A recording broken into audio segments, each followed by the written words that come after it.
Contrapunto Primera Emisión. Contrapunto Primera Emisión. Tenemos ya en línea directa en los micrófonos de Huancavilca 830M al señor doctor Roberto Isurieta, analista internacional, ecuatoriano y residente en Washington, D.C., en los Estados Unidos, en la costa este. ¿Cómo está, Roberto? ¿Cómo le va? Bienvenido. Hola, Roberto, bienvenido, buenos días. Tengo un feedback. Hola, Roberto, bienvenido. Bueno,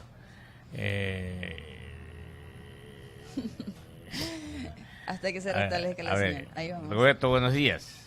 Muy buenos días, ahí le escucho muy bien. Bien, ahora yo también. ¿Cómo estamos? ¿Bien? ¿Ya está bajando el frío? Sí, a partir de hoy baja el frío, por suerte, ya llega la primavera. Qué bueno, qué bueno. Bueno, en los Estados Unidos y particularmente las acciones del presidente Donald Trump pues han estado bastante agitadas, por así decirlo, Roberto. Y esto tiene que ver, primero pasó ya con la reforma fiscal, luego pues sigue el tema del muro con los Estados Unidos mexicanos, pero lo que prendió las alarmas fue esta decisión que se ha puesto en el congelador, no sé hasta cuándo, de incrementar los aranceles a las importaciones de aluminio y acero desde el bloque europeo. Y luego pues ya el presidente Trump dijo no, ahora vamos a incrementarle los impuestos arancelarios a todo lo que se llaman las importaciones desde China, y porque tenemos un gran déficit comercial que está entre los 50 y 60 mil millones de dólares. Ustedes, los analistas, y particularmente usted, mi querido Roberto, ¿qué opina? Bueno, yo no soy analista ni experto económico, pero la caída del mercado de valores del día de ayer me preocupa. En unos 20 minutos más va a abrir el mercado. Estoy tratando de ver cómo abrieron los mercados europeos ayer. El japonés estuvo más bien bajo, los asiáticos bajo. Lo que voy es lo siguiente: el Wall Street Journal y muchos de los reportajes de la caída del stock del mercado de valores de ayer se refieren, por supuesto, a la caída de los precios en Facebook y los otros sectores tecnológicos, las otras acciones de la tecnología. Yo, por el contrario, sin ser un analista económico, yo creo que todo este ambiente de inestabilidad contribuye mucho a esto, a lo que tú te refieres, Clever. Aranceles en el acero, aluminio, tarifas y el potencial inicio de una guerra comercial con China. Los Estados Unidos en los próximos días, si mal no recuerdo, tiene que emitir 300 millones de dólares en bonos. ¿Quién es el mayor comprador de estos bonos? Es China, quien al mismo tiempo acaba de tener una reunión con Corea del Norte. Yo siento un ambiente de inestabilidad que no veo por qué, o mejor dicho, me parecería totalmente explicable que eso también se refleja en un mercado de valores que ha estado sumamente inestable, cuyo crecimiento, como me decía un empresario republicano hace 2 días, todo lo que yo podría haber ganado en la reforma impositiva de hace 2 meses ya lo perdí en el mercado de valores en los últimos 2 meses. Entonces, yo siento un ambiente de inestabilidad que es propio de los gobiernos populistas, narcisistas, y en los Estados Unidos no hay autoritarios, o pueden haber espíritus autoritarios, pero no hay gobiernos autoritarios, porque realmente se vive una democracia, pero no por eso no dejan de haber gobiernos, en este caso, populistas y narcisistas, y eso trae mucha inestabilidad. 42 minutos. Roberto, ahora, ustedes desde la óptica ya de la política, dentro de los Estados Unidos y la política internacional que está adoptando el presidente Trump, ¿lo ven, esto lo ven en el corto y mediano plazo como que se podría resolver o él reflexionar de pronto para que no haya este estado de inestabilidad de pronto o de incertidumbre, principalmente en los agentes económicos y por qué no decir en los sectores políticos, Roberto. Eres muy generoso, Clever. Yo creo que la gente en general, en términos fundamentales, no cambia. La gente puede controlarse, puede medirse, la gente que es más consciente de sus debilidades las protege, la gente que es más consciente de sus virtudes y activos los potencializa. Al presidente Trump ni a ningún presidente lo vamos a cambiar. ¿Qué tan consciente él es de que ciertas cosas son beneficiosas o no? O sea, qué capacidad reflexiva, qué nivel de cuestionamiento tiene él mismo y su equipo. Yo pienso que mínimo. Vengo diciendo desde el inicio, el error fundamental en el gobierno de Donald Trump es que inician un gobierno apelando a su base política. Y la base política sí le podría ser suficiente para ganar la elección de medio periodo, pero trae otra serie de consecuencias como las que acabamos de analizar. Esto es, a su base política le encanta la idea de poner tarifas a las importaciones. Es una medida, por eso mismo se llama populista, no solamente nacionalista, sino populista. ¿Qué significa? Es como que estás en tu casa y a los niños les dices, bueno, ahora sí comamos todo el helado que quieren, más azúcar, Coca-Cola, y nadie se van a dormir cuando quieran. Bueno, va a haber una celebración. Eso son medidas populares, pero irresponsables. Entonces ese es el gran debate, ¿no? Que en realidad los líderes, mientras más responsables son, mientras más están pensando en el mediano y largo plazo, lastimosamente sus medidas son menos populares. O sea, en las épocas de Correa, Correa llega al Ministerio de Finanzas, existía y los economistas lo saben mejor que yo, no quiero equivocarme en los técnicos, existían unas reservas para la estabilización petrolera, y ¿qué es lo que dice? ¿Para qué tenemos esas reservas? Gastémosla. Se la gasta, por supuesto, un ministro de Finanzas muy popular. Después, eso se llama los fondos del FEIREP, ¿ah? Correcto.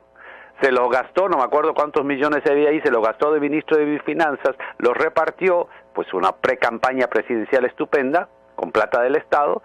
Después llega la presidencia, el precio del petróleo sube, y sube, y sube, y sube, y ¿qué es lo que hace? Se gasta.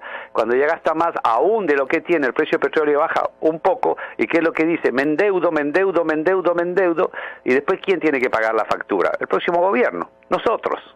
Lo que quiero decir es que esa es la diferencia entre medidas populistas que pueden causar en un momento, como de hecho le causó a Donald Trump, una subida en las encuestas, tomar una medida populista y decir, vamos a ponerlos a los chinos en su lugar y van a tener que pagar impuestos por todas las cosas que traen. ¡Ah, qué bien! Suena muy bien, suena popular, por eso son medidas populistas. Y después, ¿qué pasa? Tenemos toda esta serie de consecuencias. Esto es, el mercado de valores comienza a intranquilizarse. China comienza, el embajador, si mal no recuerdo fue el embajador chino, cuando le preguntan, ¿y ustedes qué medidas están considerando para compensar este anuncio? Todas. Y el periodista le pregunta, y lamento no acordarme, habrá sido Bloomberg, él le dice, incluyendo el no comprar tantos papeles de deuda, porque la mayor parte de la deuda norteamericana, por el déficit fiscal que tenemos por el recorte de impuestos, la compra China, y responde, estamos estudiando todas las medidas, justo cuando tenemos que emitir unos 300 millones de dólares para pagar la deuda. Entonces, todo esto trae inestabilidad. Entonces, esa es la diferencia entre un líder responsable y un líder populista. Correcto, 7:46, dialogando con el analista internacional Roberto Izurieta, doctor Roberto Izurieta. Roberto, ¿tú cómo nos ves desde allá ahora que todavía no tenemos aprobado un programa macroeconómico, ahora que está preso un vicepresidente, ahora que está fuera huyendo fugitivo un contralor, ahora que se va a juicio político al fiscal de la nación, ahora que está suspendida la fiscal subrogante, y en fin, cuéntanos, ¿cómo nos ves tú? Porque yo no puedo decir cómo nos ven desde Estados Unidos, porque nosotros en el concierto internacional pues poco incidimos.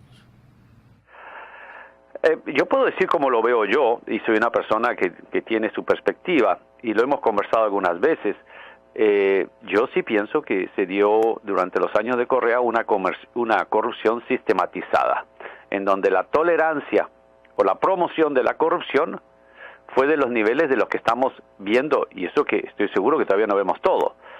Entonces, más bien el que las noticias a las cuales tú te refieres se hagan públicas, para mí son buenas noticias, en el sentido de que es mala noticia porque efectivamente nos damos cuenta que pasó, pero por lo menos se está buscando las responsabilidades y ya no quedan como quedaban antes, totalmente debajo de la alfombra, totalmente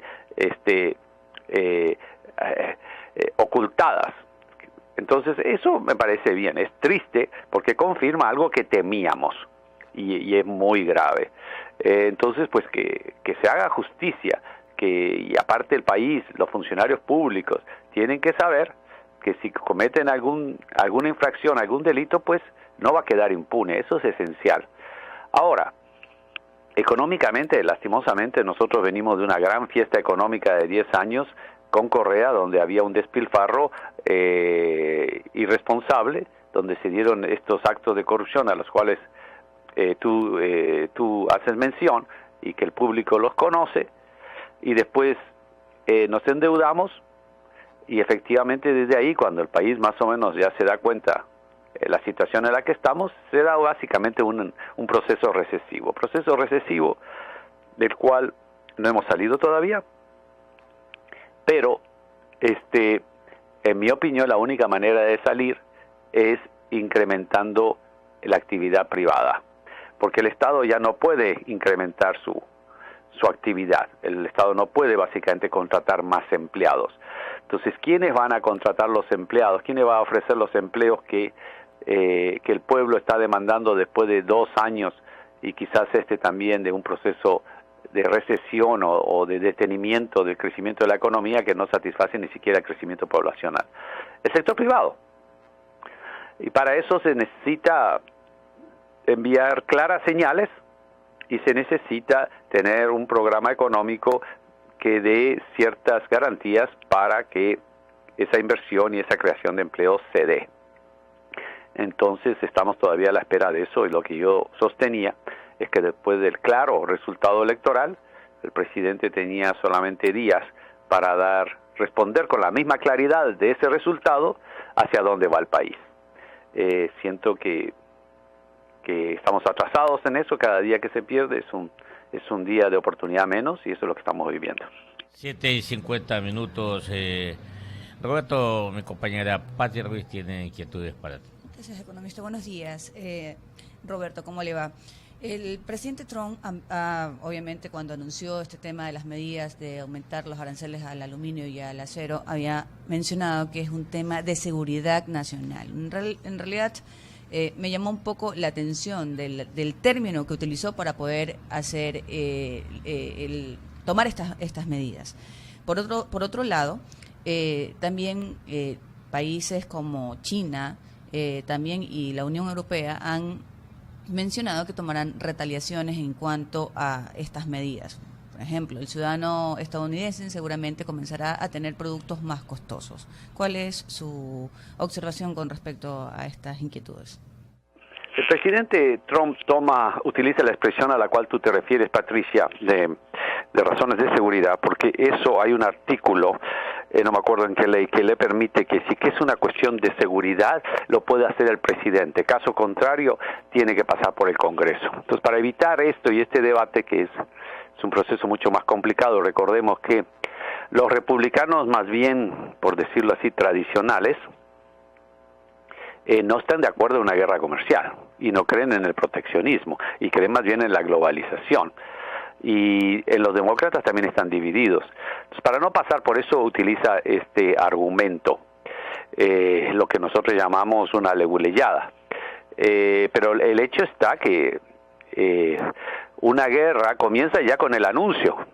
Ni siquiera tienes que tirar una bomba. Si dices vamos a la guerra, pues ya comienzan los efectos de la guerra. Entonces, esto es en realidad lo que ha pasado, y el mercado de valores se calmó, si mal no recuerdo, el día lunes, cuando amanecimos con noticias de que en realidad habían negociaciones entre China y los Estados Unidos para paliar esta decisión. Porque lo que yo siento también es que el presidente quiere quedar bien, como decimos nosotros, con Dios y con el diablo. Esto es, ha hecho en algunas ocasiones, en reformas importantes, sobre todo, por ejemplo, inmigración. Hace un anuncio que es, en este caso, apela a su base, pero después a puerta cerrada dice, bueno, pero no nos tenemos que tomar tan en serio eso, después mantenemos solamente 2 tarifas, pero lo importante no se toca. Y lo que voy es que la modernidad, eso tampoco es un estilo de gobierno válido, esto de creer parte de la demagogia. La demagogia, cuando había menos transparencia, era más fácil. Esas conversaciones a puerta cerrada podían estar más protegidas. En la modernidad hay que actuar de una manera que, si tiene suerte, lo privado se mantiene privado. Pero en general ya casi todo es público. Lo que quiero decir es que esa demagogia de decir en un micrófono una cosa y después a puerta cerrada negociar lo opuesto es mucho más ineficiente, porque las redes sociales y la modernidad lo que sí produce, por suerte, uno de los buenos elementos de estos cambios es que hay más transparencia.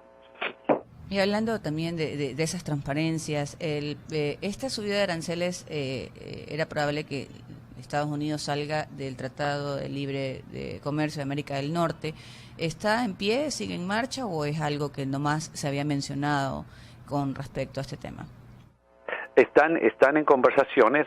No es un tema que lo sigo tan de cerca, pero sí podría decir, están en conversaciones. Hay una serie de lo que se llama ciclos de conversaciones. Creo que ya pasaron la tercera. Creo que falta 1 o 2 más, pueden haber más si es que así lo deseen. Lo notorio de esto ha sido lo siguiente, en términos generales. La delegación de México ha sido de un nivel de profesionalismo extraordinario. Estos han sido los comentarios que he leído en los distintos medios. México puso para estas negociaciones un equipo profesional de primer nivel. Los Estados Unidos, el gobierno de Trump, puso personas no con el mismo nivel de experiencia. Y en realidad en las conversaciones los mexicanos tienen un extraordinario desempeño, y el equipo de los norteamericanos se ve con más dificultad de sacar sus objetivos, al punto que ahora últimamente más bien el problema, o los que están teniendo una situación más difícil en esas negociaciones, es Canadá. Y el famoso comentario del presidente Trump con el primer ministro, que le dice: tenemos un déficit. No, señor presidente, no hay déficit. Con usted tenemos una balanza comercial positiva. Y después Trump dice: sí, no lo sabía y mentí. ¿Y qué? De nuevo, la demagogia, el decir una cosa pero en realidad es otra, el decir algo en público pero hacer otra cosa en privado. Esos estilos, en mi opinión, tienen cada vez más problemas. Pero de nuevo, lo de fondo. ¿Por qué ha mejorado en sus encuestas? Porque está apelando a su base, y porque ciertas medidas populistas tienen ese propósito. Son populares, pero son de muy corto plazo. Sí, economista. 7 de la mañana con 55 minutos. Estamos dialogando con el señor Roberto Izurrieta. Él es analista político internacional. Nos está comentando acerca de las medidas de Estados Unidos con respecto al arancel y el aluminio, las tasas arancelarias. Señor Izurrieta, una más de mi parte. Cuando Estados Unidos lanza este comentario de que se van a subir o van a tomar estas medidas proteccionistas, para la mayoría de estadounidenses no debería haberse sido extraño, o para los países que normalmente realizan exportaciones hacia este país, porque él, en lo que fue la campaña, lo anunció: iba a tener medidas proteccionistas para cuidar, por supuesto, la economía de Estados Unidos y de los productores. Muy buena observación, Patricia, y estoy de acuerdo contigo. Trump no nos debería sorprender. Todas las cosas que está haciendo las dijo en la campaña. El problema es que muchos, sobre todo republicanos y votantes moderados, un poco lo que pensaban era: bueno, cuando llegue a la presidencia no lo va a hacer porque es demasiado irresponsable. Es solamente una medida y un anuncio populista. Esto es para ganar votos. Sí, ¿qué habría sido mejor? Que efectivamente no cumpla su palabra en estos medidas y anuncios populistas o que efectivamente tome estas medidas populistas. Las dos opciones eran malas. Yo lo que busco es que exista cierta estabilidad para que los países crezcan, para que haya más empleo, para que a la gente le vaya bien. Estoy convencido que las medidas populistas de corto plazo, mientras más populistas y más de cortoplacistas son, pues más daño nos traen más pronto. Y creo y temo que eso es lo que estamos viviendo y lo que hemos vivido, por ejemplo, en el mercado de valores, yo diría, las últimas semanas. Sí, 7:58. La última de mi parte también y de este diálogo, Roberto. Estados Unidos de México, Colombia, Brasil, bueno, Chile ya lo hizo, Perú acaba de cambiar el presidente otra vez. ¿Cuál es la proyección política que ves tú para América Latina con estas nuevas elecciones? México me preocupa mucho, porque creo que la moraleja, la lección de lo que está pasando en México, porque hemos llegado a este punto, es una vieja lección, y es que si queremos tener buenos candidatos, tenemos que tener buenos sistemas de nominación de esos candidatos. Esto es, todos decimos, necesitamos partidos fuertes o no. Yo dejo esa discusión a un costado. Lo que sí necesitamos es que los ciudadanos tengan una buena oferta electoral. Es como que entres al supermercado y los 4 productos que hay son medio malos y malos. Entonces, el proceso de dominación lo que debe buscar no es que el supermercado se llene de productos, sino de buenos productos. Esto es que el producto que llegue a la venta sea un producto de estándares básicos, de buena calidad. México no ha tenido procesos de nominación en las 3 grandes fuerzas electorales, o sea, abiertos, que realmente produzcan los mejores candidatos. Y por lo tanto, se ven entrampados o enfrentados en una situación en donde el futuro no es tan bueno, el caso de México. Entonces mi reflexión ahí es, busquemos sistemas de nominación lo más amplias posibles, lo más democráticas posibles, para que los mejores candidatos salgan a la luz pública y que puedan ser la oferta electoral.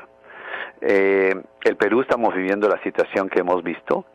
Acabo de escribir para CNN, se publicó ahora, ayer de noche, un artículo sobre lo que yo pienso sobre el Perú, que el Perú está sufriendo un problema en realidad de representatividad. Por supuesto, todos estamos entusiasmados que al presidente le vaya lo mejor posible, pero tiene un problema de representatividad. No es que estamos a un año de las elecciones, todavía no se ha cumplido el segundo año de mandato y un gobierno de transición debería ser 6 meses, pero no 3 años. Si no, tiene un problema de representatividad. Eso es lo que yo escribí en mi artículo que salió en la página de CNN español del día de ayer, el día de hoy, esta mañana. Argentina, por suerte, pasaron unos años de muchísima corrupción, de nuevo de estos años en los cuales nos rifamos la bonanza de los commodities, que se llama, y después vino la fiesta. Argentina, por suerte, creo que está en un camino muy serio, muy interesante. Brasil es un mundo casi desconocido para mí. Chile sigue siendo una referencia de estabilidad. Y Colombia va a tener elecciones dentro de poco, y yo creo que ha tenido, y eso es bueno compararlo con México, ha tenido un interesante proceso de nominación. Esto es, los candidatos que están a la presidencia representan a un proceso de nominación, como lo sucedió también en Chile, como lo sucedió en Argentina, y como no lo está sucediendo y no lo sucedió en México. Bien, Roberto, te agradecemos mucho los oyentes, especialmente de Radio Huancavilca y de todos los que consumen nuestras redes sociales, nuestra web, y con mucho gusto te agradezco por esta importante presencia tuya aquí en los micrófonos de Huancavilca. Un abrazo para ti. Gracias, Clever, gracias, Patricia. Huancavilca, la H grande de la información.